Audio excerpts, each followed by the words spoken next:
But not even if I don't know. I'm so young. I feel like I think the online clearly. I feel like. Oh, and work for good too. And then reading. Speaking black.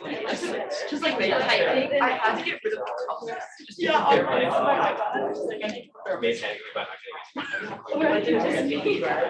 Or I kept partially about talking. Yeah, I did that.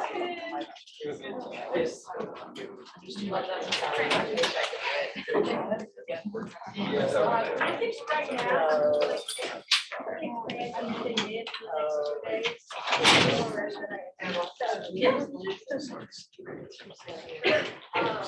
I'm like so bad at studying under pressure. Like once it gets within a couple of days of deadline, I just get so anxious every time. Oh, yeah. I work at all of them. So yeah, I work at All right, as I finish getting things set up here, do we have any announcements?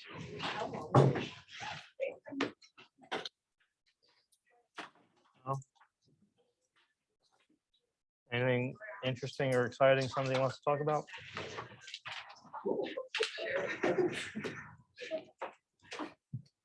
Are we already checked out for the weekend? yeah. Apparently half the class is checked out. So thank you for being here. I hope not to totally disappoint. I will give a little bit of a caveat about today, which is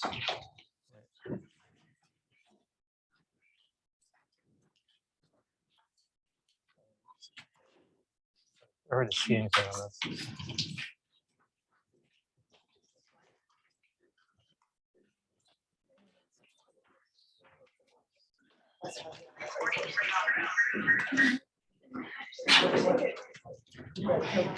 Are you kidding? I have to show you my next for my art class. No one knows. Okay.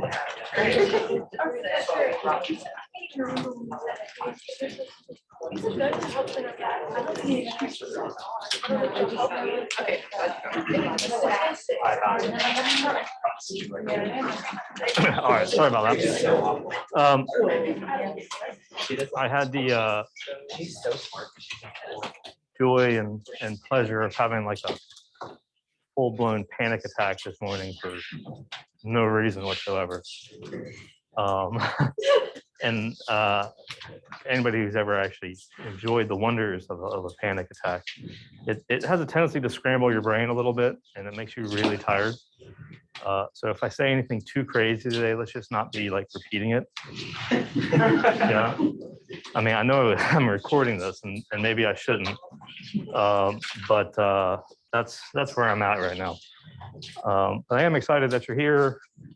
A couple of course-related announcements. Is this really loud, or is that me?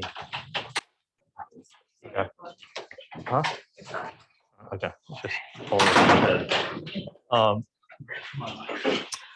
TK and Faya are working on problem set 1. I anticipate they'll probably be done by like tomorrow night, I think. I did post the answer template on Sakai, so you can at least see, what we were looking for, and that's what they used to do the grading. So that's in Sakai. I also posted problem set 2, and I was, as always, a couple days behind posting it when I should, to give you the full week. So you'll notice on there that it is due on next Friday. So next Friday night at 11:55 p.m.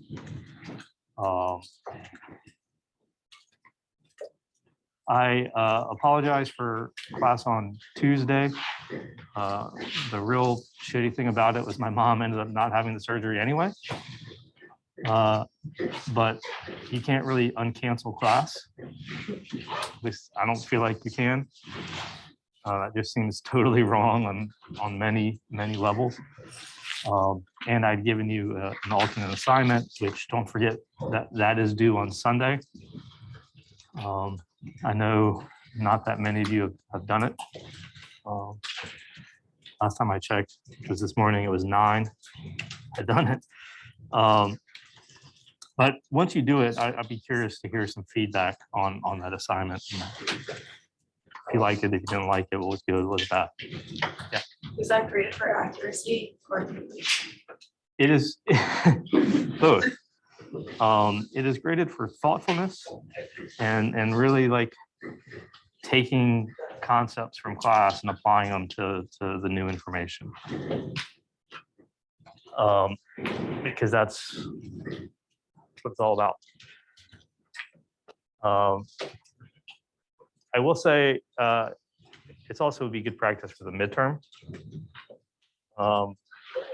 which unbeknownst to me, I just literally forgot to change the format of the midterm on the syllabus when I was updating the syllabus this semester. So congratulations, you get to have a take-home open book, open note midterm, which I was not wanting to do. But I forgot to change the syllabus, so that's on me. I don't know why I'm not doing anything to make those things flicker. Okay, any questions about that stuff? All right, so today and Tuesday, we're just talking about some basics of how we know people react to policy changes. So really getting at how people behave to a certain degree. But the focus is, if we were to change the policy, what would people do? And what are some sort of broad problems that we encounter all the time in public policy? We'll be talking a lot in sort of economic terms, but not necessarily limited to that. So if you want to jump in with any comments, please feel free. I'm hoping to at least get done with the first half of it today, and then we'll do the rest on Tuesday and hopefully have time for an in-class activity as well. Note that there is just a single PowerPoint for today and Tuesday, so it's the same one. All right, so bottom line here is we have to figure out what complicated, crazy human beings are going to do on average, sort of, in certain situations to be able to predict their responses to our policy changes. So if we're trying to reduce greenhouse gas emissions or whatever, and we decide to put a 25-cent tax on gasoline, how are people going to respond to that? Well, there's a lot of factors that go into it. Some of it's based on elasticity, which some of you probably know from econ. Some of it's based on individual circumstance. Are we talking short run? Are we talking long run? It's complicated. And some people are going to drive no matter how expensive it is, and some people are going to ride the bikes no matter how freaking cold it is. It's good for them. So we have to figure out some way to take all of this stuff that's going on in human beings' heads and simplify it and come up with models that we can use to predict how they're going to behave.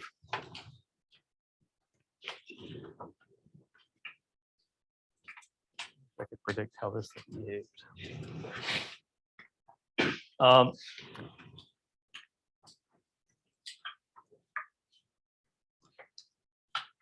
feel like this is a sign.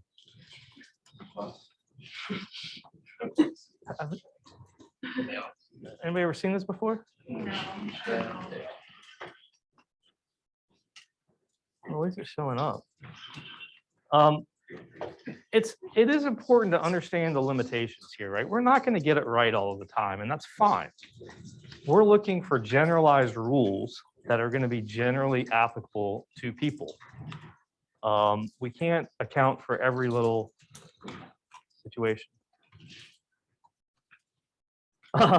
So what we do is we build a model, right? We make assumptions, and these assumptions are very limiting. And that's actually a good thing. Because by making these assumptions, we can say, okay, well, most people are going to reduce their gas intake by at least a little bit. Some people aren't going to change at all. And we can essentially isolate that policy change.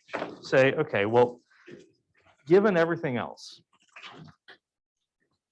what's the impact of this policy change? How are people going to respond when we raise the gas tax by 25 cents? Which, in case you're curious, wouldn't change a whole lot of behavior. In economics, the market itself is a very, very simple model that's based on all kinds of assumptions that we'll get into the details of after the midterm. But you know, everybody recognizes supply and demand curves, and I do want you to be, you know, familiar with these things. But if you're thinking about them in policy terms, right? Let's say we're back with the gas thing here. We're trying to get people to consume less gas. That's the goal of the tax. Right? We're starting at this point right here. Well, so we want this to move over here. Well, if the demand is going to drop, that means the price is going up. So what can we do to raise that price? Well, we could put a tax on it. We could do other things that try to discourage. You talk about carbon footprints or something, and maybe people will think twice about it and they'll follow their crazy neighbor on the bike in 20-degree weather. But you know, we can look at this very simple model and then be like, okay, well, what is comprising demand? What is comprising supply? And how can we mess with it? Okay, to get the behavioral change that we want. And by the way, we do this even with like regulation. Yeah, it's not just market-based policy tools that we're going to be looking at graphs like this. For people who, well, for everybody, just a reminder, a supply and demand thing like this is an aggregate graph, right? This is the market. This isn't individual level. And that's going to be important in a minute. So just to make sure everybody has some key definitions understood, go through just 5 of them or something like that. The first is utility, which you can just substitute well-being. It is a theoretical construct that we use. And in economic modeling, right, consumers are trying to maximize their utility. Just know it encompasses a lot more than just money, but there's not really a full definition on it. Profits, you know what profits are, but in the econ world, producers, suppliers are trying to maximize their profits. So you have those goals in mind, and we assume that people and companies, whatever, act rationally to achieve those goals. So everybody probably knows these things. A couple of them that become particularly important when it comes to policy that some people aren't as familiar with. The first one is opportunity cost. Opportunity cost is simply the cost of foregoing the next best alternative.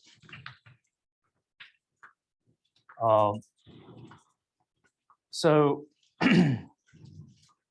I got in an argument in the other class earlier about this, but I happen to think, and we'll argue all day long, that the opportunity cost involved in students getting tickets to basketball games is too low. You don't have to put in enough effort to get basketball tickets. That's going to guarantee that the people that are at the games really, really care and are going to cheer really, really hard. People actually perked up there. Yeah, because you just have this lottery system. In my day, we had to wait in line. Yeah. Now, there's a good reason why they got rid of the wait in line thing, and that has to do with opportunity costs.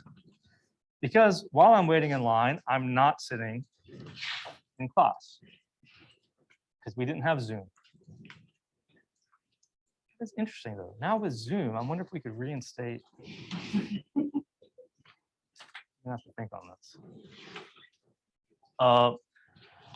So, you know, you got the real dedicated fans out there, but the problem was that people were missing class. And with this system, you don't miss anything. Unless you, actually, they even got rid of the wait in for people who don't show up. Did they get rid of that line too? No? Also, the lottery just like doesn't work, especially for like really big games. Like if we have, like if we're having ACC tournament games at the Dean Dome or the Duke game, people just skip the line and like, so it doesn't really work, but. It doesn't really work No. in terms of what? What's the goal? Like getting people to go, getting the people that want to go to the game, to Right. go to the game. Yeah, that's what I'm saying. It's a terrible system. Yeah. It is very equitable. But yeah. There's also the problem of like, there's also a lot of students who don't really care about the games, and so they'll join the lottery and then sell their ticket. Which is an honor code violation, everybody. In case there's any uncertainty about that. It's a very clear-cut case. So just know it. But yes, you can make very good money. Yeah. Is it an honor code violation to just like give your ticket to someone else? No, you can do that. So people are selling them, Yeah. Yes. but they're free. Yes. Yeah.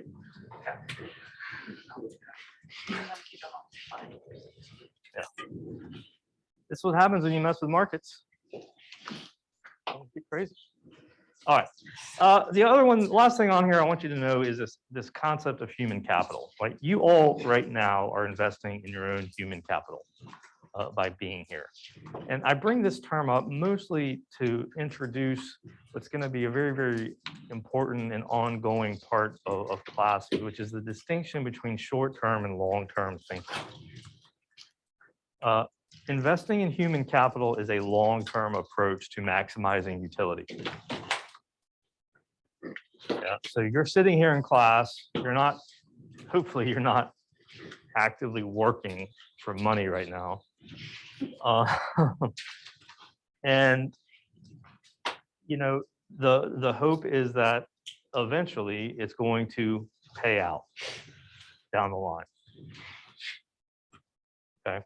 So you can see how human capital is related to opportunity costs, right? You're giving up the ability to be working right now, or sleeping, or eating, or whatever it is that is distracting your mind from the wonderful world of Policy 210.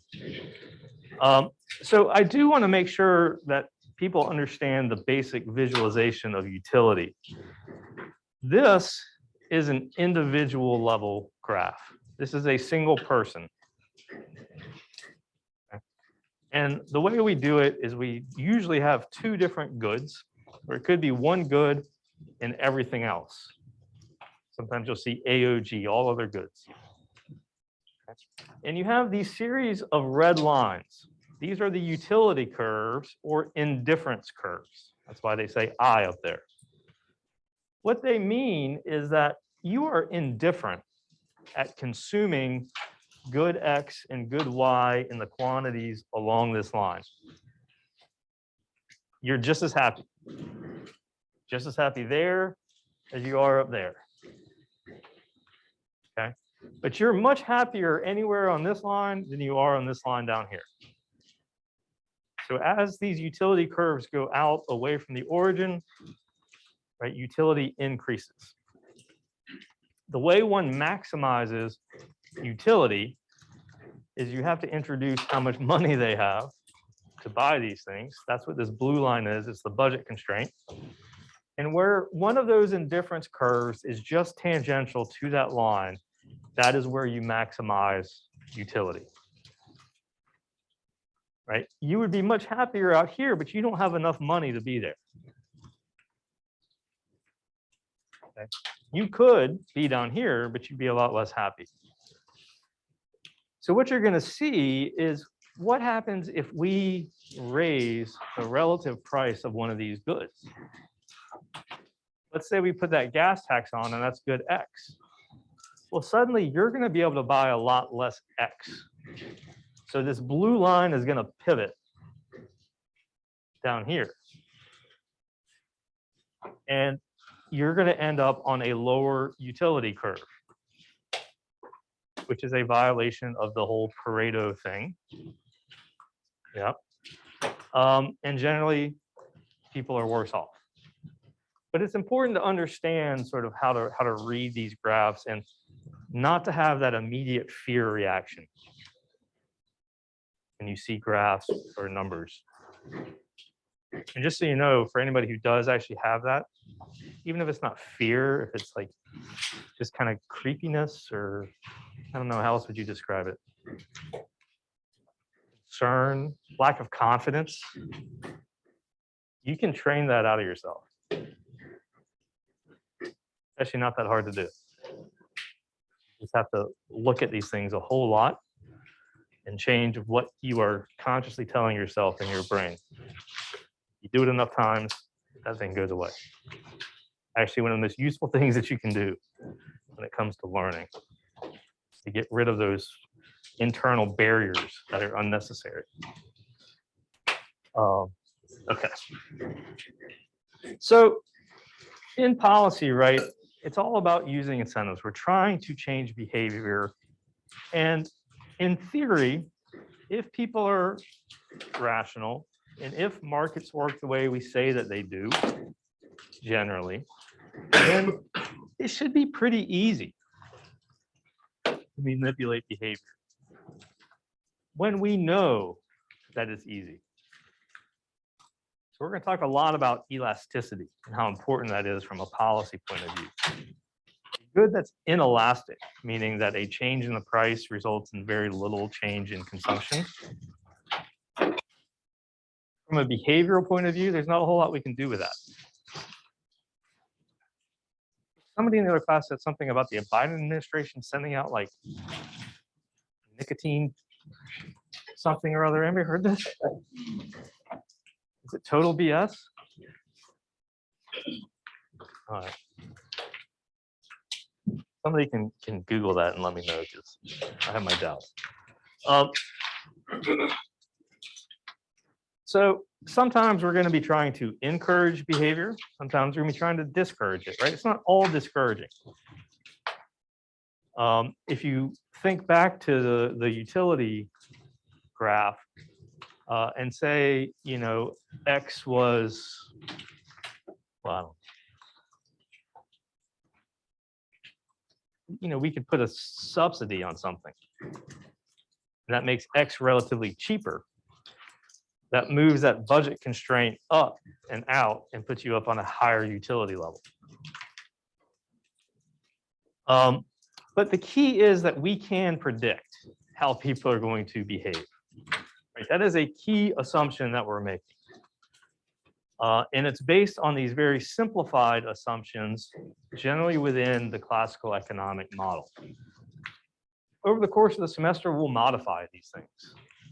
Right? We'll bring in behavioral economics. We'll bring in other things from psychology, sociology, you know, other sort of disciplines where we know that we can actually get a better, a more accurate prediction by getting rid of some of the assumptions in the economic model. Anybody who's interested in this stuff, it's an old book now, but Dan Ariely's Predictably Irrational, really good book. But it just talks about how people behave irrationally all the time, but we can predict it. And from a policy point of view, that's all that matters, is that we can predict it, so that we can get the behavioral change that we want.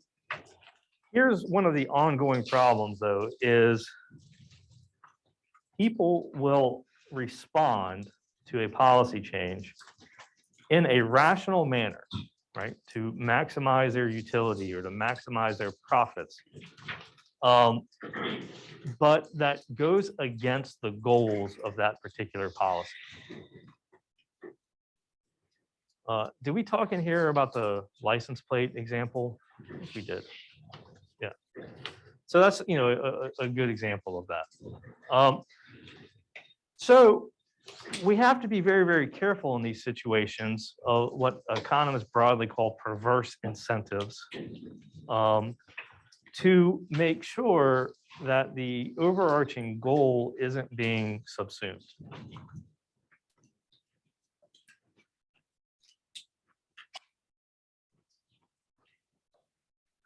So give you just a broad example. I've got Medicare reimbursement rates. People know how Medicare reimbursement works or not. My first job out of law school was I was a writer for this weird digital publication where I essentially explained Medicare regulations to durable medical equipment suppliers. It was the most boring shit like ever.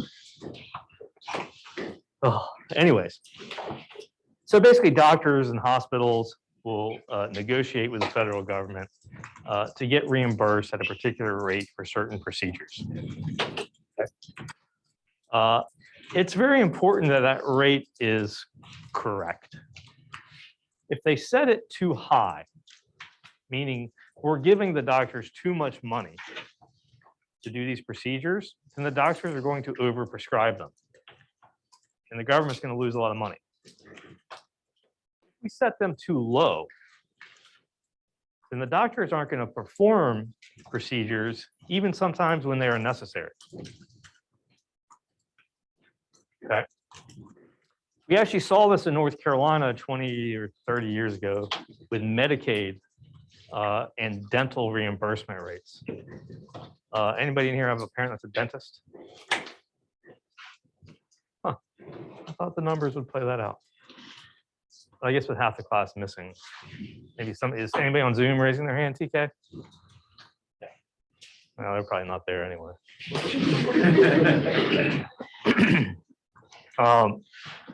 But what happened in the state of North Carolina was the state essentially reduced the level that they were reimbursing dentists for Medicaid patients so much that like every dentist refused Medicaid patients.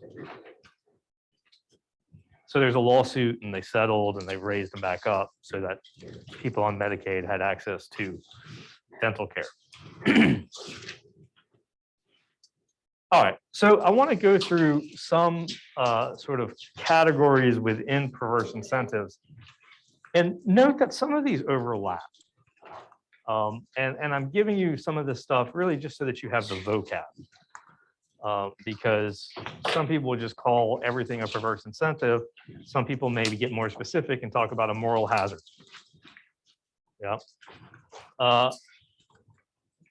Moral hazard occurs when people respond to some kind of change, some kind of policy change or other change in their life by essentially acting worse, more recklessly. And you see this with almost any kind of insurance. People who have insurance will act a little bit crazier than people who don't have insurance. Whether it's health insurance, whether it's automobile insurance, whatever it is. Okay. So you always want to be careful about, for example, making people buy insurance.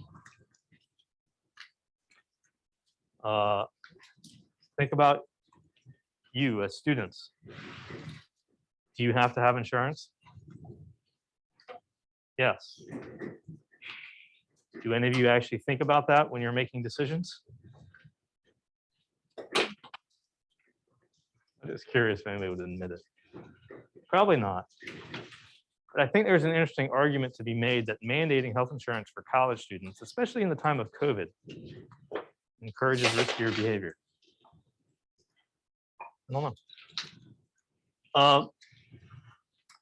Then there's another aspect that is coming directly out of one of the big assumptions of economic theory and market theory, which is that parties to a transaction have what's called perfect information, right? They have enough information to make a rational decision to maximize their utility or their profits. Again, this is an assumption that we know is not true in lots of cases. One of the big sort of types of this that we use public policy to address a lot is this subset of incomplete information or information asymmetry. When one party has more information than the other party and can use that information to dictate the results in their favor, and essentially the other party isn't getting all that they should. So the classic example here is used cars. Anybody buy a used car lately? It's a summer. How'd it go? Actually, Yeah. Why was it hard? Everything was more expensive than first of all, there were a lot fewer, or there were far fewer cars available. So I'm from Austin and I had to drive to like San Antonio and Houston in one day. Wow. Yeah, which is pretty far. Yeah, the market for used cars is all messed up right now. Yeah, I couldn't really, the opportunity cost was higher to There you go. wait to buy a car than to buy it then. Yeah, see? Sorry. I like it. I like the application. So I have to buy a car right now. And Yeah, yeah, I'm trying to figure it out. So I'm not going to San Antonio though. no, yeah, I don't recommend that. But yeah, there was a lot fewer cars available and they were more expensive than they would have been like Yeah. years ago. Yeah, yeah, that's definitely true. But you know, any time that you're going to go buy a used car from an actual used car dealer, or even just somebody on Craigslist, it is indisputable that they have more information about that car than you have, which gives them an advantage in negotiations, right? And that is, and this is important to understand. The reason we care about these things is not because we want everything to be fair and awesome, and, you know, that kind of stuff, but because it's economically inefficient. Okay, it is a suboptimal decision being made that is resulting in inefficiencies. And you see it a lot with used cars, and you see there's a lot of policy actually aimed at trying to minimize this asymmetry. So they're required to tell you if the car has ever been in an accident or been in a flood. They tell you how many owners it's had, right? They're supposed to tell you all kinds of little things. And some of them do, and some of them don't. But keep your hand up. Yeah, I was gonna say, I don't know if someone's seen like the headline where like Ford, GM, and some other brands right now are getting dealers to like stop jacking up the prices. Because like you said, it's making market inefficiencies. Right. So yeah, some dealers, I mean, some companies like Ford and GM are trying to get dealers to stop jacking up the prices. Because it is getting to the point where new cars are just crazy expensive. And then used cars are really expensive. And so people are literally unable to buy anything. There's lots of inefficiencies there. Are you saying that it's difficult to purchase used cars, or that like when you do purchase them, they're worse off in worse conditions, I guess, than you like expected them? So for this, I'm talking that there's a higher likelihood that it's not going to be in as good a condition as you Okay, think. because We're also talking just generally about the used car market today, which is shitty. Yeah, I got in a wreck this summer and had to move somewhere in like 2 days. I had to get a new car in 2 days and I got it. Yeah. But it had like an array of problems that I Right. still have to deal with. See? But you know, it's an information asymmetry, and we try to deal with it with public policy to a certain degree. Okay. And I do have to say, because I have familial obligations, that a very good and trustworthy used car dealer is Lee Incorporated in Mount Olive and Goldsboro. Okay. It's my cousin Michael. He asks me every time I see him at family stuff, he goes, "You tell everybody come to Lee?" Yes.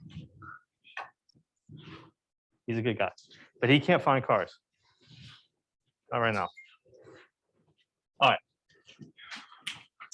Some more problems.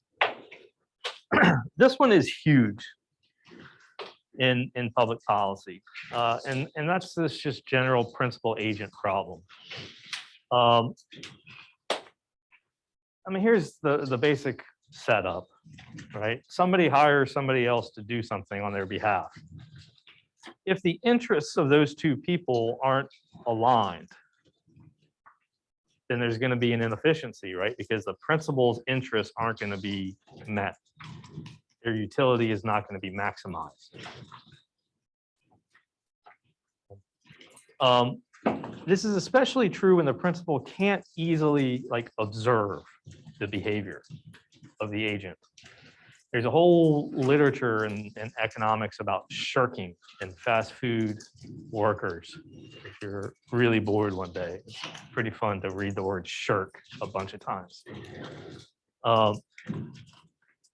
But in policy, this is an inherent problem of our structure. Because we have administrative agencies. Agent. And the way it's set up is this. Congress is the principal. Technically, we're the principal, and then Congress is an agent of us. Let's just start with Congress, not get too complicated. Congress creates the Environmental Protection Agency and gives it power over certain things. Okay. The Environmental Protection Agency, or DHS or whatever, then becomes an executive branch agency controlled by the president. Well, how likely is it that Congress and the president are going to have different interests? Pretty damn likely, especially if they're of different parties.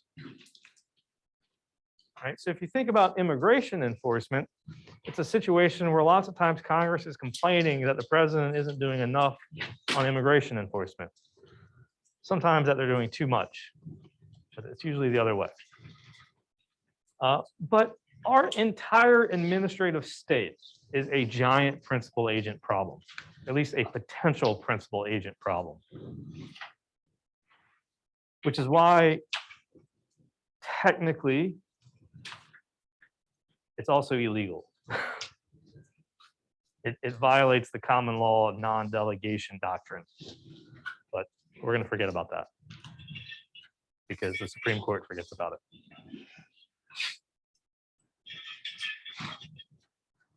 All right. A form of information asymmetry or incomplete information is known specifically as adverse selection. And this is where you have people who are selecting themselves in or out of different transactions or markets based on private information. And again, it results in inefficiencies.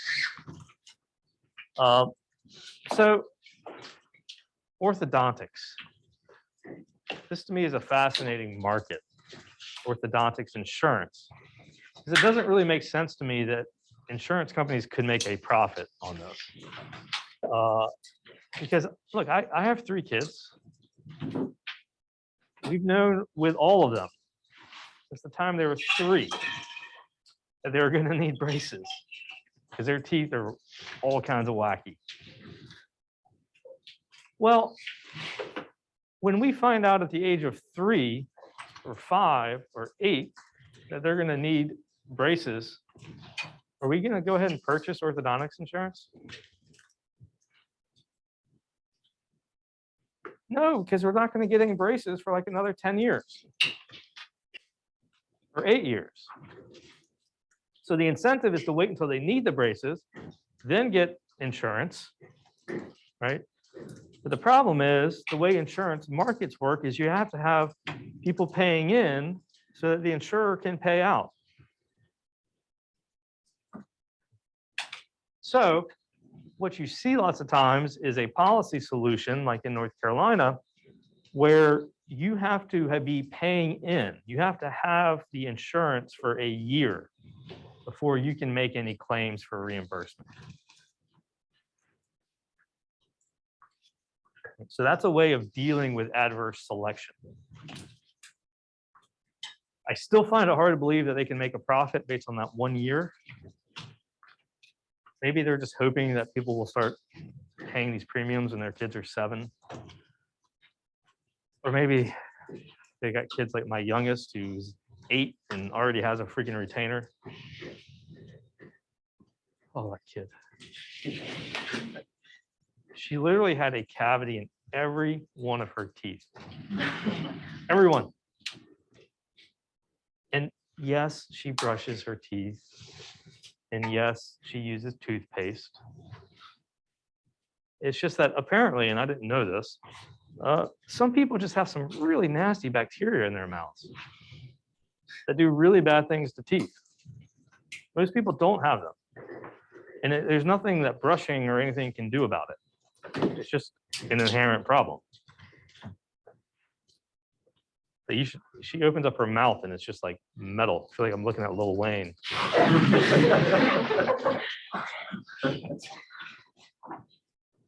Anyway.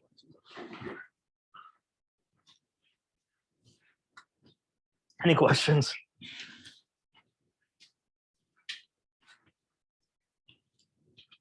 Anybody have a random fact or anything they'd like to share today?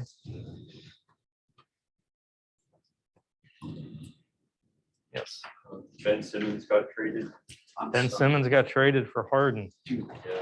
I heard that in between classes. 2 really good basketball players who I would never ever want on my team.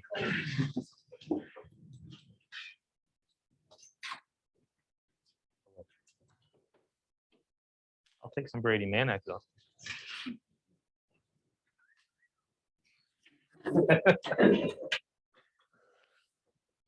Oh. Somebody in another class claims that Coca-Cola owns 20% of the world's private fresh water.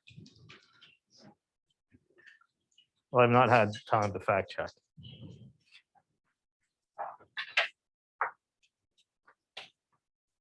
Oh.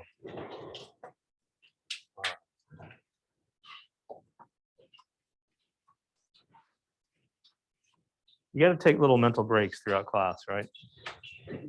Otherwise, you're going to do it whether I let you do it or not. So that's why we do these things. So there's not really a whole lot I can say about the law of unintended consequences. I think we all vaguely know what it is. It's just something that as good policy analysts, as people making recommendations to policy makers, we want to minimize unintended consequences. We want to make sure that they know what these consequences are going to be. Now, sometimes for political reasons, they won't admit it. So you saw this with the Obama administration and the Affordable Care Act. Well, Obama admitted it all the time. But we knew that the Affordable Care Act was going to increase premiums in the short run. Knew it. And yet it was still used as an argument against it, saying, you never told us. Well, some of them did, right? But anyhow. So how do we overcome problems? I've given you some examples with some policy solutions, and public policy is obviously what we're going to be focused on here. But it's also important to understand that the market itself has certain mechanisms that it can use to overcome some of these problems. And it's important for you to be able to recognize these to see whether or not they are there, whether they're helping, whether we could sort of nudge them a little bit. Yeah. So this is, and again, these are going to sound very similar in lots of ways, but it's good to know the vocab. You know, branding. I mean, how many people will buy anything Apple? I mean, I sort of will. But if you can really build an identity, right? This is the real heart of being a successful business, is building up that brand, building up that identity. What that does is it also overcomes some of these problems when it comes to information. Because we trust Apple. Maybe we trust Coca-Cola. I don't know. Don't really trust whoever makes White Claw. But let's say I was in the market for some kind of hard seltzer. Well, guess what? Coca-Cola is entering that market because they're going to make Fresca alcoholic. Maybe I'll try that. You had your hand up. Oh, I have a random fact about Coca-Cola. A random fact about Coca-Cola? Yeah. All right. And then I think it was the 1990s, they hired like death squads and private mercenaries in Colombia to force farmers to grow stuff for their products. Really? You sure it's Coca-Cola, not like Yeah, I'm sure. FARC Yeah. or, well, it would make sense if they still actually used cocaine in their formula. I mean, you do understand that's why it's called Coca-Cola, right? Just making sure. Sometimes these random things have a tendency to go over people's heads. Yes. Pepsi random fact, they were the 6th biggest military at one point. Wait, I'm sorry. Pepsi had the 6th biggest military in the world in 1989. Pepsi had the 6th biggest military in the world. Yeah, they traded Russia a bunch of submarines and a cruiser for $3 billion. What does the Pepsi military do? I wouldn't think they still have it. Do they go around and like intimidate Like, Coca-Cola? oh, drink our soda. Pretty I cool. mean, that. Pepsi, is taste born in the Carolinas. Yeah. Kind of like Natural Light. So a story about that actually. All right, now we're getting way off. No. So what happened was, so the Soviet Union was like addicted to Pepsi. So there was a whole dynamic where like the West used to drink Coke products and the Soviet bloc used to only drink Pepsi products. And what they had this agreement in the 1970s where if they couldn't spare funds to pay for like a giant bulk shipment of Pepsi, they'd pay in vodka. So there was a famine in the late 1980s and a lot of barley products failed and they couldn't like brew enough vodka to pay Pepsi. So they just sold them like surplus Corvettes and like destroyers. Okay, that is fascinating. There's all kinds of weird stuff when you start talking about Russia. Especially Russia and the United States and the Cold War. You don't want to get me started there. Is it at all relevant? It's a question. Okay. So you say you don't trust the brand White Claw. Are there any reasons why? No. Do you just don't?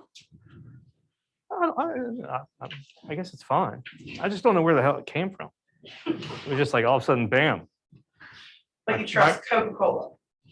Well, because it's been around for a long time. And yes, they messed up with New Coke and Clear Coke and those things. But okay.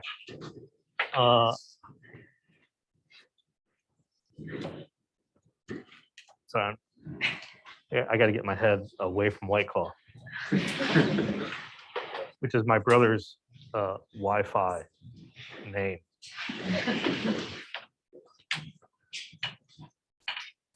Oh, he has a bunch of college kids, college age kids. All right, let's move on. Signaling.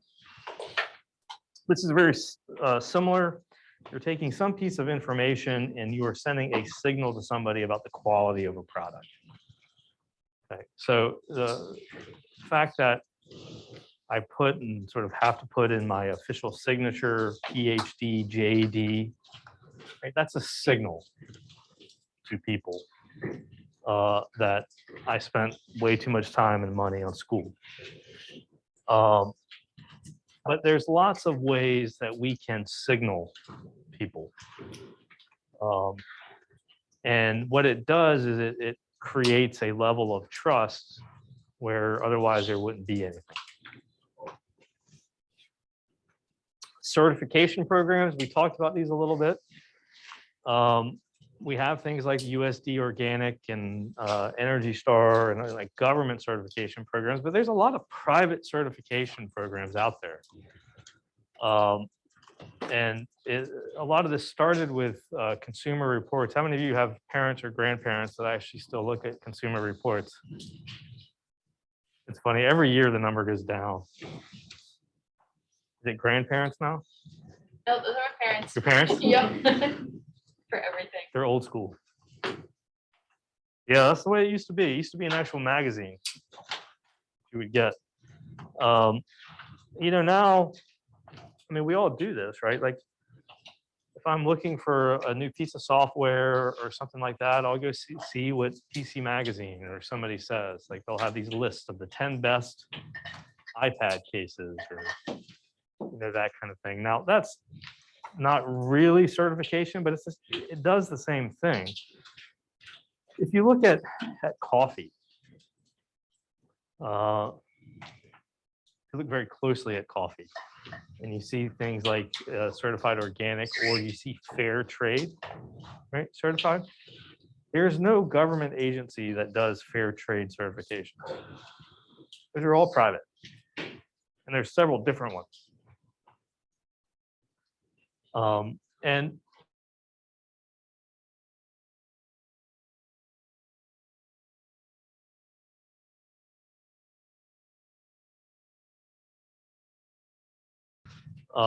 And so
really weird.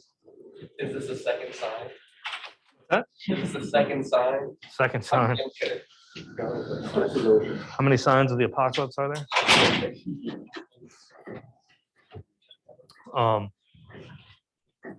Well, now,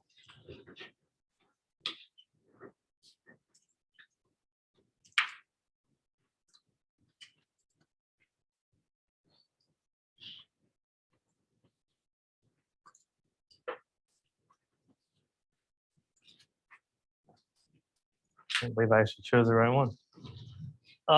Another thing that you'll see in certain places is it's called screening. I think it's most easily described in the realm of health insurance. So, you know, when you sign up for health insurance, you fill out these forms and you talk about how healthy you are and you don't smoke and you don't drink and you exercise 15 times a week. But you know, they have no way of actually knowing any of this stuff. So that's why we have deductibles. Because somebody who is willing to have a very high deductible is indicating to the insurer, I don't think I'm going to have any health problems. So I don't care if my deductible is super high or my copay is super high. Yeah. On the flip side, if somebody's trying to get a very, very low deductible, well, then you know there might be something going on there that they're at least worried about.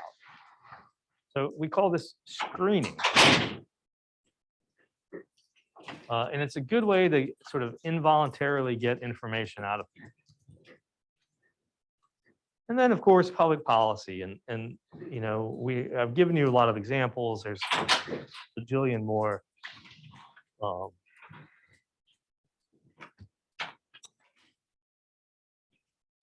Any questions on that? What's the difference between signaling and certification? So what's the difference between signaling and certification? Just the words. Almost all of those things, branding, signaling, certification, you can, you know, they're all very, very similar. Like I said, I just gave you all of them because you'll see all of those words used. And I want you to be able to recognize them. But yeah, the actual meanings aren't that distinct. Is there always a third party involved with certification?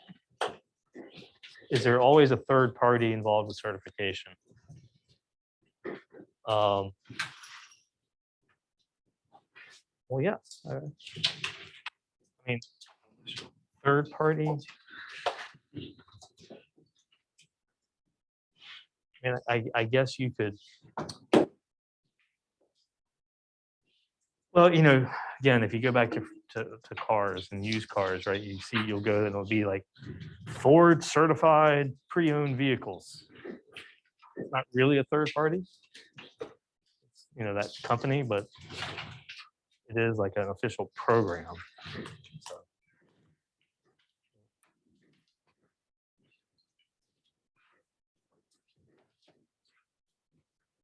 All right. I just want to sort of introduce the idea of group behavior and go through one thing, and then we'll call it a day. Economics essentially treats groups as just aggregations of individuals. There isn't anything special about a group. So the assumption that's implicit in this is that people will make the same decision when they're by themselves as when they're in a group or when they're in different groups. Again, we all know that this isn't really true. It's true enough in enough situations that it's still useful. And we can modify it for those situations where we know it's not really all that true. But, you know, it is an important thing out there. All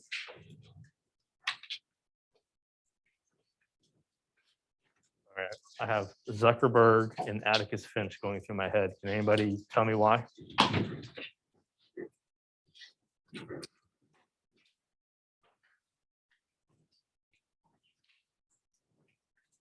Ever play this game with your friends?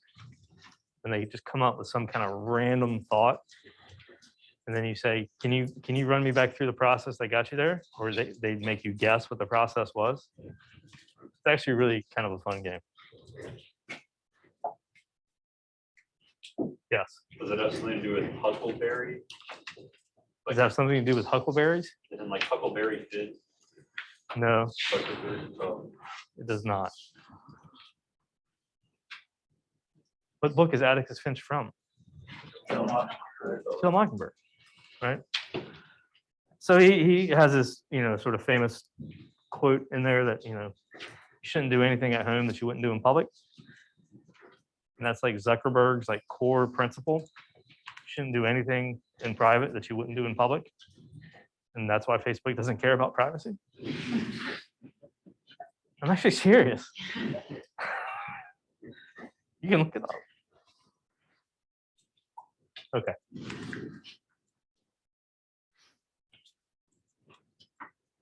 So I do want to talk about externalities because this is absolutely fundamental, especially when we're talking about justification for government intervention in particular situations.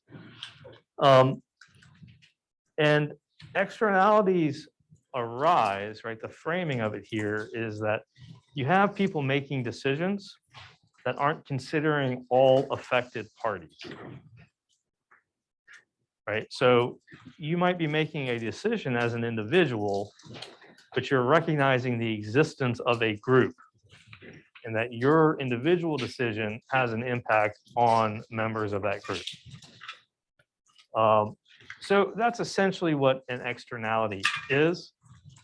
You can think about it as like a cost or a benefit that accrues to some third party who's not a part of the transaction itself.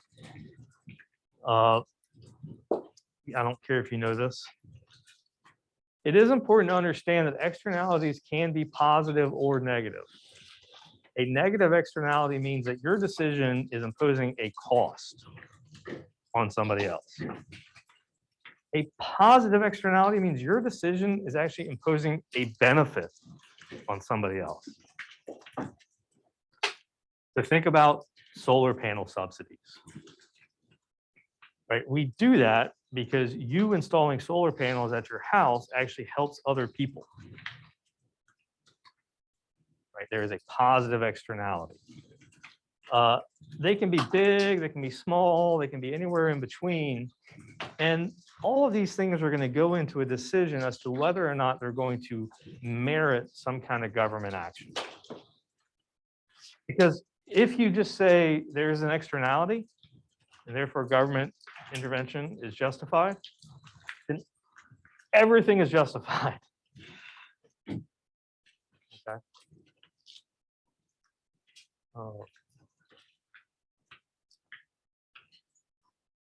And we will discuss these in more detail later. I do want you to know, right, that, and this is something random to end on, like externalities, the reason we care about them is not because of some fairness concern.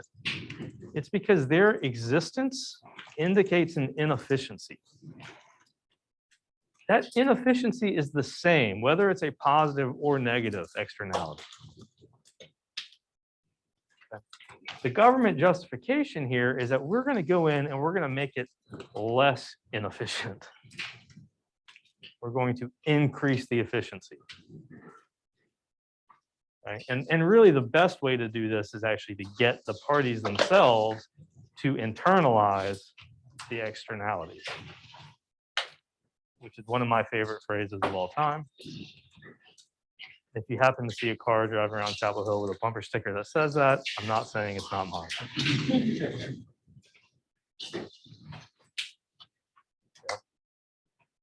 All right, we will talk more about decisions in group context on Tuesday. Everybody have a good weekend. Enjoy the Super Bowl or the commercials, or at least the halftime show should be pretty darn good. So.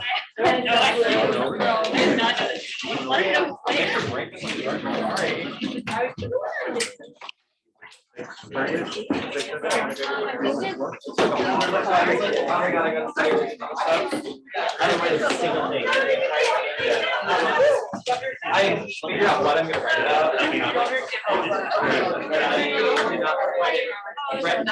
I made one citation. Zero. That's good.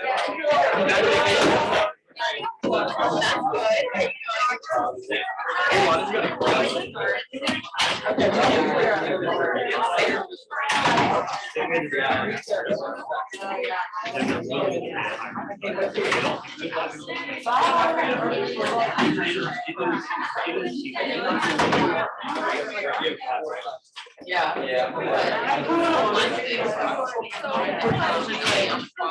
She's on the fly.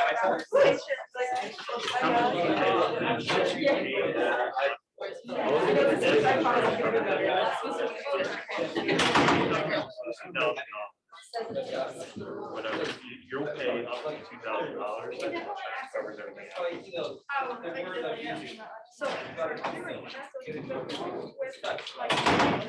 Maybe like a.